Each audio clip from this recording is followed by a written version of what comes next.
You are listening to the Exploring Family Business podcast, brought to you by Mazars, a resource of insights, information and knowledge sharing from family business owners, their advisors and key individuals involved in the day-to-day running of a family business. I am your host, Natalie Wright, Head of Family Business at Mazars UK, and having worked extensively with family businesses for a number of years, I'm keen to support this valuable sector of our society. At Mazars, we believe there is nothing more personal than a family business. Every family and every business are unique. So we look forward to sharing a number of interviews, conversations and panel discussions with you each week as we explore what is top of the agenda for family businesses in the UK. Now on to this week's show. Hello and welcome to the 8th episode of our Exploring Family Business podcast with Mazars. I'm your host, Natalie Wright, and in the final episode of our first series, we're going to be discussing the next generation. Taking on or becoming part of the family business is a major decision, and for some, it's an even bigger challenge. Not just from a business and financial perspective, but also when it comes to thinking about personal relationships with family members, both inside and outside of the business, and also colleagues. But as we see businesses move between generations and with a focus on rapid change, now largely centred around changing habits and the introduction of technology, we do expect to see more conversations taking place as family businesses consider their plans for the longer term. And many of our listeners will have been the next generation at some point, and others may be in that position now. So this week we want to talk about the experience of taking over the reins of the family business. Today I'm joined by Chris Black, the MD and second generation of award-winning Sound Leisure. The family-owned business is based in Leeds and is one of only 2 traditional jukebox manufacturers in the world. Chris, do you want to start by telling us about the business and which members of your family are currently still involved? Hello, Natalie. Yes, obviously I'm here. I've been with the business 34 years. My father set the business up back in 1978, so we're in our 42nd year at the moment. I work alongside my brother, Michael, who's been with the business for about 20 years. Probably tell me off for getting that wrong. He might have been 22, but we'll go with 20 for now. My eldest son also works here, and my wife works here as well. So there's quite a lot of our family here, and we also work alongside possibly, I think there's another 6 or 7 families within the business as well. So it's not just our family. We sort of like keeping it all in the family and employing a lot of other families as well. Obviously, the majority of our business we're mainly known for manufacturing the classic jukeboxes that we ship all around the world. We also have a children's play division that supplies entertainment areas or distraction areas, as we call them, mainly to the NHS, supermarkets, pub chains, basically everything that's been hit by COVID over the past 6 or 8 months. And we also then operate jukeboxes around pubs up and down the country, and we have an R&D team that offer their services not only for internal developments but to external companies as well. So we've got a varied workforce and a very varied work life, really, because we don't know what we're doing every day when we come in. There's always something going on in one of the divisions. Sounds like you've got lots going on now more than ever, I imagine. So you mentioned that you've been in the business for 34 years, Chris. Yes. And do you want to just tell us about how you came to be involved in the business? Because I believe it was a bit more kind of a traditional route, I guess, in the sense that there was a family business there was a role available and the family wanted you to come in. But can you just tell us a bit about that? Well, I think to start off with, you can say that I wasn't very academic. Didn't particularly get on well with school. I was never thrown out or anything like that. I muddled my way through, but I had no desire once I got to 16 to do any further education. I'm more of a hands-on type of person. I actually intended becoming a painter and a decorator or going down that line. So when I'd finished my exams when I was 16, I'd known about the business all my life. My father set the business up when I was 8. And I remember going down there. We've got pictures around the building of me in my shorts playing in the car park when it was all being set up. So I've known the business from day one. And I used to work in school holidays and Saturdays. Being a family business, everybody gets thrown in, don't they? I mean, if you're seen sat down having 5 minutes, somebody says to you, come on, get yourself to work, you can be doing something. So I grew up with the business. When I'd left college or when I left school, I remember driving down York Road in Leeds with my mum and dad saying, "This, I'm going to do an apprenticeship or do the painting and decorating."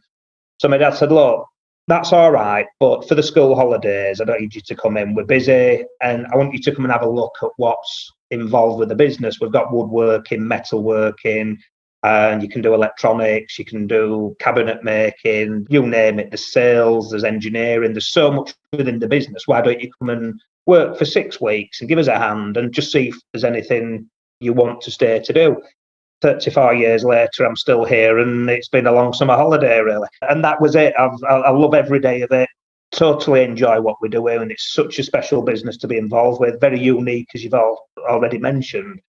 There is always something going on, and like with any business, it's not all good news. There's a crisis going on somewhere with manufacturing, especially in current times at the minute. Suppliers, etc. You're trying to bring stuff in at 100 miles an hour just to try and keep up with the demand that we've got at the moment. So there's always something going on, but there's a real buzz about it as well, and that's what I really love. And working alongside my wife, Michael, my dad, my mum used to work here. She retired when we had kids, me and Kath, so we could carry on working. But it's something I've always probably been destined to do without knowing it. And I'm pleased I was given the opportunity, and I really enjoy it. Can you tell us then about the experience that you had? Obviously, you came into the business, and from what you've said, you've probably been involved in every aspect of the business as well, from sweeping up and working at a workbench and everything. So yeah, I think in the early days, I mean, everybody in the factory who I used to work with when I first joined, we've still got a lot of the team here that were there when I first came. But they still see my most important job as the first one I had, which was the tea boy. So I soon learned how to make 35 cups of tea a day and what sandwiches everybody had and etc. But in between making tea, I joined the dispatch area. So it was literally packing the machines for them to go out. Then I joined the stores. Then as I became 18, I could drive and go into pubs. I joined the operating division, which is where I then learned the mechanics and literally going into the pubs and installing the machines, running all that side of the business with Ralph, who was with us then. Then progressed into sales, which the operating division gave me a great grounding in that because I thoroughly understood the product. I understood the factory side because I'd worked in there. So when I was going out to, Hong Kong, Singapore, Thailand, wherever we were selling to around the world, I could sit down in front of customers and understand what their issues were and how our machines could solve the problem or what would fit well with their locations. So that gave me a great understanding, and I'm quite a firm believer that for people to work through the family business, that they do need to understand all the aspects of it, because I don't know, I think it probably gives you a bit more compassion with the people who are doing what you used to do. And you also know when somebody's trying to lift your leg as well, because you've done it yourself. I think it's a good thing. It's not the only way to get into a business, obviously. Michael, my brother, went to university. He came in from a different angle. He wasn't going to work for the business. He really ended up here. He did travelling and he went to Australia once he'd finished university. But when he came back, once again, it was one of those family discussions that my dad sat down and said, "Look, really, you've got to now get on with your life. It's great being a playboy, but you've got to get stuck in again now." So Michael joined and he got a first degree at Sheffield University on design. So once again, for the business, it was great because Michael had an understanding of the design aspect, and he was able to come in and take some pressure off my father, especially with the digital jukeboxes at that time. My dad was very mechanical, so he was used to sort of the old vinyl mechanisms and the early CD mechanisms. But then as we moved towards the digital machines that you were seeing in the pubs, it was a completely different mindset and just a different set of capabilities that you needed to make a jukebox. It was a computer and a touchscreen, whereas my dad was springs and motors and mechanics. So it came at the right time. So that worked really well. It gave us another dimension to the business. Even to the day now, I mean, as I said, Michael helped develop the early machines for digital, which were a true success. We really took the world on with those.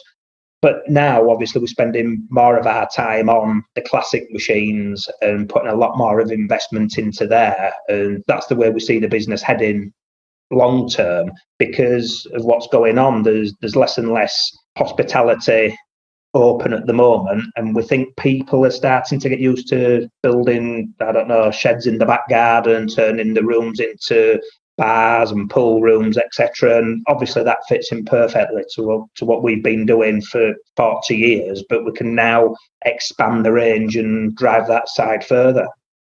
Yeah, absolutely. And it's really interesting actually to listen to the real different experiences, obviously, that you and your brother have had. How did that work then, if you don't mind me asking, both from kind of a family perspective, but also a business perspective? So was there any kind of resentment that, you know, he'd been able to go out, forge a career and then come back, or that you were made MD? Did it actually help you with like strategic planning? I think it's good to have people that have come from different angles, if you want, or have had different experiences. So I've not had any experience outside of sound leisure. I've sort of like, everything I've learned has been within the business and from the people around me in the business, whether it's my father or any of the older managers or the people that were here when I was younger. So I've had probably an insular experience that it's all been from sound leisure within. Although, as I say, I've seen lots of the world, and we've dealt with many different countries and people and over so many different sectors. It's unbelievable. So I think I've got a good grounding on that side. Michael came from more of an academic side, so he's got the influence of that. So I don't think there's any animosity from either side. I probably work a little bit longer because I'm the hands-on type of guy. But doing the stuff Michael does, he deals with the solicitors and he deals with a lot of the accounts and the R&D claims and all the stuff that would drive me insane.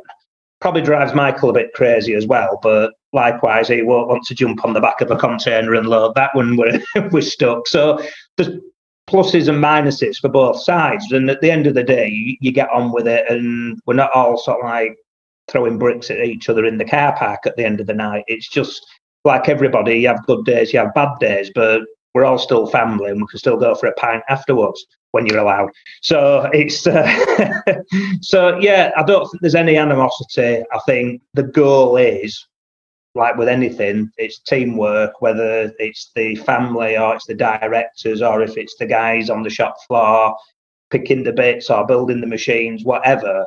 If one of us lets the team down, we're all going down. And I think that's something that's really been highlighted over this last 6 months, that we've had to adapt and we've had to change and we've had to innovate and we've had to move quickly over this last 6 months. And we've had a great time. It's been fantastic. I mean, it's not been without its problems like everybody else. Probably drunk a bit more than I should when I've gone home on a night just to calm down. But once again, it's been fun, and it's shown a lot of the character of the whole team, not just the family that we've got within here over the last 6 months. And that's what carries you through. And I think with a family business especially, I think that's got to penetrate from the family all the way through the business, because sometimes you do need to lean on people a bit more than usual and ask for their help. And you can't always pay them for it. But they also know then that when the good times come back, they get rewarded, and we all sort of like do well together, or we all go down together type of thing. I think that's the spirit that we've got, and that's something we've been lucky to maintain. I always feel like your passion always comes across so well whenever you talk about the business. It's always really nice to hear. And I think, you know, a couple of points that you brought up there about, you know, really working to your strengths is key, isn't it? So you and Michael obviously have different skill sets, and knowing kind of how you can not just benefit the business, but also benefit the wider team, and, you know, bringing your skill sets in. Yeah, I think so, because you can't be good at everything. And I mean, gosh, some of the stuff I look at that we've done over the years, I mean, we've punched well above our weight for a long time. And some of the people we've had in the team, it's unbelievable what they've come up with. And we can't, as a family, have all that. You've got to have experience from other areas and sectors. Some of the design team we've got, either on the electronic side or the mechanical drawing side, etc. I mean, you look at some of the guys and think, why are you working here? You could be doing something really good. But there's obviously something about the place that people like to come to. And obviously, I mean, the jukeboxes are cool. I mean, it's you can't not enjoy being involved with designing them, selling them, getting involved with the customers that are buying them. It's a fun business, and it's something that brings fun and enjoyment to other people. So if you can't get that right, there's something wrong. And so your move to the managing director then, was that an automatic transition from your father to you? And can you tell us a bit more about maybe how things might have changed between you as father and son over that period as you became, I guess, leader of the business and taking it forward? And if there was any kind of changes with how the team saw you in that as well? I think what happened is, if you know my father, is quite a shy, backroom type person. So he's not into shouting from the rooftops about what he does or what we do. It pushed me into a position, if you want, where I would be that person where I had to be the front of the business with the sales team. And especially with the retail sector that we were in at the time, back in the early 2000s, my dad likes being in the factory. It's his toy shop. He's got 80,000 square feet that he can go in and ask anybody to build anything or develop something or work on something. So that's what he wants to do. He doesn't want to be sat in meetings. He doesn't want to be travelling up and down to London or anywhere in the world. So what it became is more initially was that I'd be the face of the business, and that's what I was brought through to be, so that I could get out there, see people, meet people. And then it gave me some authority when we were seeing people and I was talking to people about business. And then it's a gradual changeover. It wasn't, oh, well, on Friday you're becoming an MD. We did it as a gradual process, and I'm still learning now. And we still talk to other people and discuss things. And we've got the accountants here. We've got the people at your place that we hassle all the time and say, what do you think about this? And you've just got to draw on the experience of other people as well. And as I say, it wasn't a cut off or an on and off button. It's something that's a continuous process of learning, and we're just all trying to do the best we can, really. I think that's really nice to hear, actually, that honesty about you are still learning. You've been in the business 34 years and still learning is actually, it's a big thing for someone to say, because we often see someone leading a business, in your kind of role, and it's easy to think it just comes naturally and you just know everything and how to do it perfectly. But having that honest discussion to say, actually, I don't, I might need help with whether it's leadership skills, managing people, finances, whatever it is, that's okay. And actually, that's how you get your best out of your business and your team. Yeah, and I think it's not just at my level or any of the, as I said, the family's level. It's throughout the business. Everybody's learning. So I hate it when people don't try things differently or just give something a go. During COVID, we've been manufacturing all sorts of things that I can't talk about because I'm under NDAs. But the first week we came in and we had to build X amount. Well, the first day I think we built 26 and the target was to do 50. And the team that we had in, initially, it drove them crazy. After the first day, like, this is impossible. We can't do this. So we sat down at the end of the day and said, right, I'll go home. We're having a meeting in the morning. Came in the next morning, what we're going to change, how can we do it? And I walked around with them, Kath walked around with them. So, right, if we do this and we do that, we think we'll get an increase. So the second day, I think we made 35. By the end of the week, we were up to 50. And gradually, each day, we improved and improved and improved. And I think since we've done this project and then we've come back into what we class as our normal everyday business, it's amazing how many of that team that we're in are now looking at what they did or what they're doing now, saying, if we did it this way, we think we can save half an hour and it won't have any detriment on anything. Or if we do it this way, we can save, I don't know, 50 quid or whatever. And it's been this process of being able to sit down with people and say, look, if it goes wrong, it doesn't matter. We can go back to how we used to do it, but let's just try it. Don't be scared of trying. Nobody's going to jump on you. I hate it when people won't give things a go. And if somebody said to me, you can't do something, I'll try my utmost to prove them wrong. I will go 100% to prove them that I can do it or we can do it as a business, because I don't like failure and I don't like to give up on anything. And I think that's probably my driving thing, that let's just get on with it. If somebody says no, that's the worst thing you can ever say to me, because it's my bugbear. It should be yes. You might not know how you're going to do it, but let's just get on with it. You'll prove them wrong. Yeah. And if we think ahead then to your children and next generation of the business, I understand your son Alex now works in the business. So do you mind just explaining to us, how did the conversation come about, thinking about Alex coming in, and did you have any concerns, both as a father, I guess, and as an MD of the business, about bringing him in? And do you think he might have had any concerns? Yeah, I think there's probably a couple of schools of thought on this one, because a lot of family businesses, they will, like we've said, you need experience from outside the family. I think a family business, at the end of the day, is you put enough effort in and enough hours. I mean, we all work harder than we should do. We'll probably take less out than we should do. There's more to it than the money. And if you can't look after your own family, what are you doing it for at the end of the day? So Alex is a very similar person to what I was when I was his age. So it feels a bit like a bit of a repeat. We've got a younger son as well, Edward, he's like Michael. He was like the brains. So Alex he'll get up, he'll work 24 hours a day, he'll go out and meet people, he'll talk to them. Everybody loves him. So it was one of these things where we're thinking, really, we need to start to look after Alex a bit now and try and give him a career. He wasn't interested in school. He's a great photographer and he does photography and he gets involved with that. But we wanted to bring him in, and we saw a gap in the business where we needed some help. So we brought him in.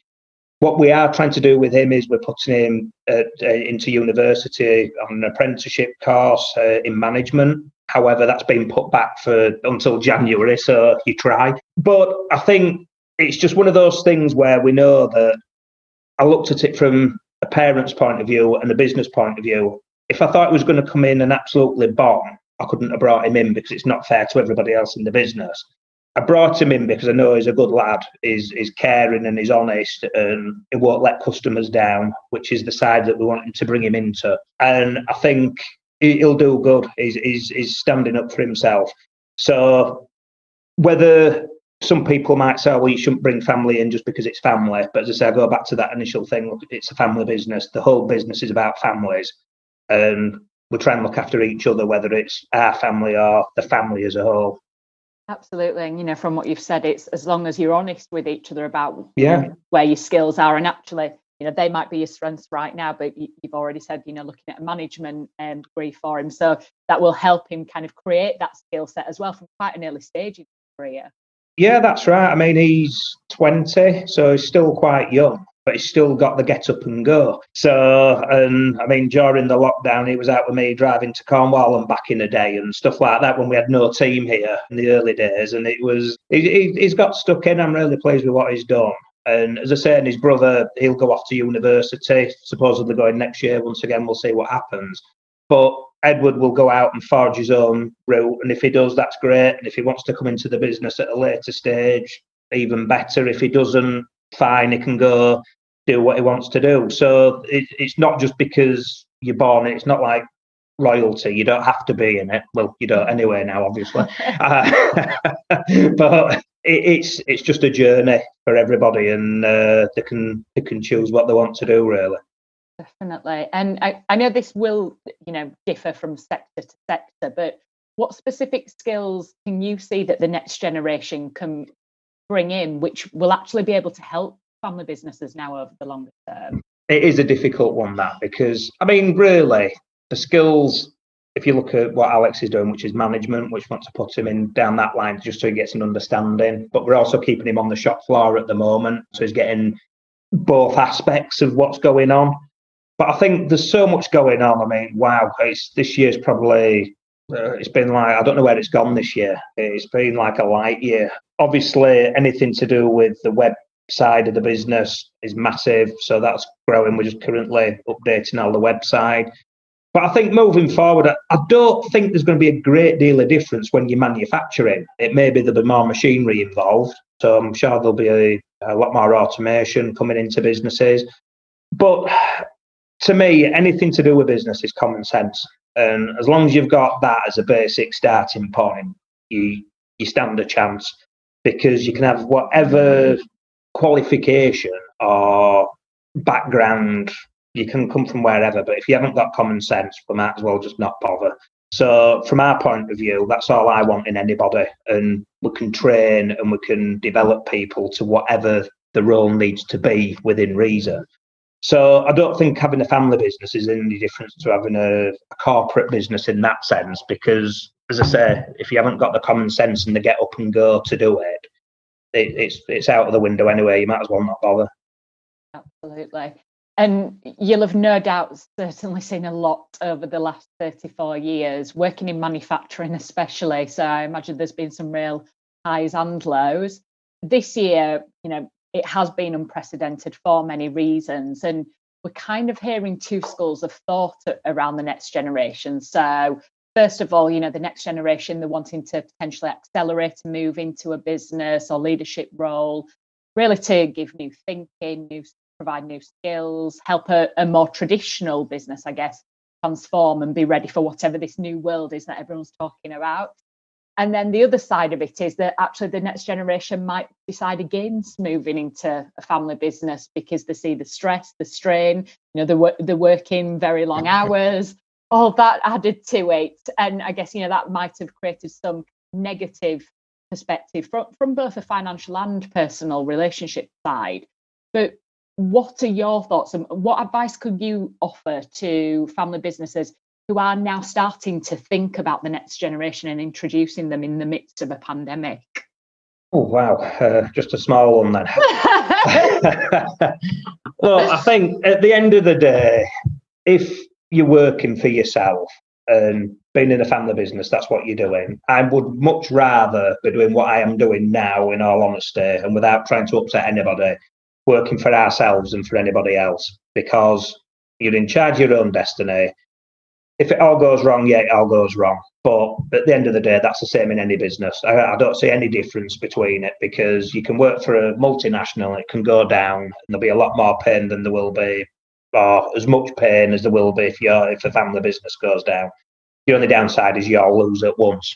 I would never talk anybody out of going into a family business. I think I've loved my career. My father has. He's been here, 42 years, and he's still here. He's 65, still comes in every day.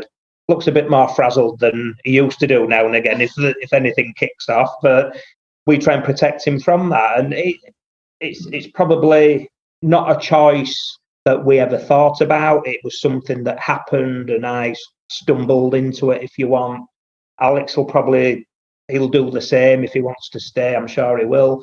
I'm sure Michael's the same. And I think most people you speak to, I know some people go off to university as a plan that then they will come back into the business. I speak to a lot of people in family businesses, second generation, that disappeared and then actually thought, well, I'm missing it. Been to university, gone and worked for somebody else, but then they seem to migrate the way back. A lot of them will say that they did it intentionally, but I think a lot of the time they miss the feel of the family business. I think that's what it is. I mean, wherever you are, whether it's family business or not, you've got to go where your heart is. There's no point me saying to any of my kids, right, you're coming in here and, I don't know, tying them to the back of the car and dragging them in every morning. They don't want to be here like any other member of the team. They're not going to be here, or they're not going to perform, or you're not going to get the best out of them. And what you want is when everybody walks through that door at 7 o'clock, 8 o'clock, 9 o'clock in the morning, you want them to be up and ready for today's fight, which is what we're all in, and win the game or win the match that day and beyond. So that's all I want. And that's, I think, anybody who's thinking about going into a family business, the nice thing is you can really get stuck in, and you can, some days when you're having a bad day, you think, well, we're doing this for ourselves and the family. And that gives you that extra bit of energy that you need when sometimes you are flat and you're done for. I think that's a great reply, actually. And, purpose is really key to it, isn't it? If you know what your purpose is and the purpose of the business and you're invested in that, it's, that's probably the right path for you.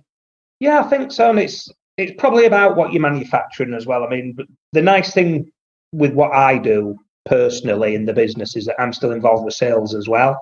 And the amount of messages we get from customers that are giving you feedback and thank you letters and emails, and it's the type of product where people talk to us. We've got Facebook accounts and we're getting banter all the day from people. And we had, even last night, we just pulled a machine from a lady who bought a machine 2 years ago from us.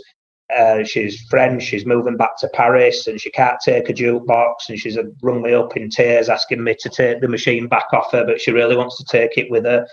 I was getting text off her till 10 o'clock last night telling me how upset she was that we'd had to take it back, and where are our dealers in Paris, because when she moves there, she'll try and get one of our slimline models. And that's what it is, because that on an evening, then, all right, sometimes you think, oh, wow, I'm at home.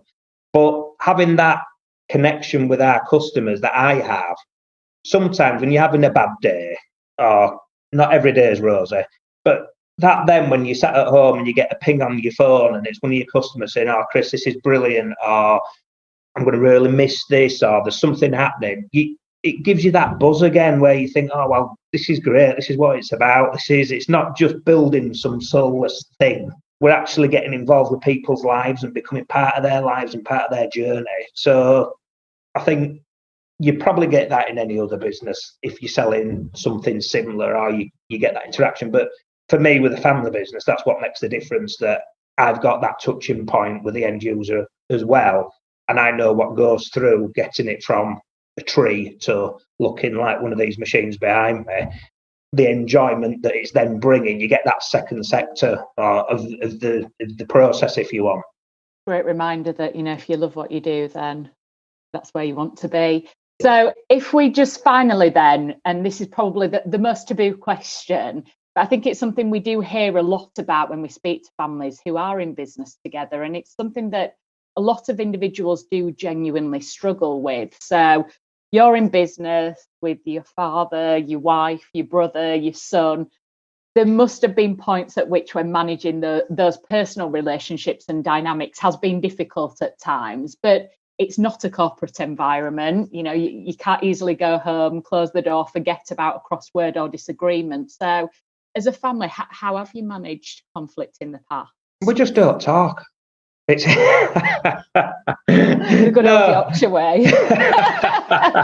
No, I mean, look, I think luckily me and Kath have got a great marriage. So we literally, we don't see each other in the building. She's downstairs, I'm upstairs. So that doesn't give us much grief at work or at home. Alex is in the other end of the building, so I speak to him maybe 2 or 3 times a day, if that. He's 20 when he comes home. We hardly see him anywhere. He's out with his girlfriend all the time. So me and my dad, great. I mean, not only do we work together, I only live 3 doors away from him as well, so him and my mum. So we are probably a bit strange that we don't have the big bust-ups that everybody expects that you have. Yeah, as I say, everybody has a bad day now and again.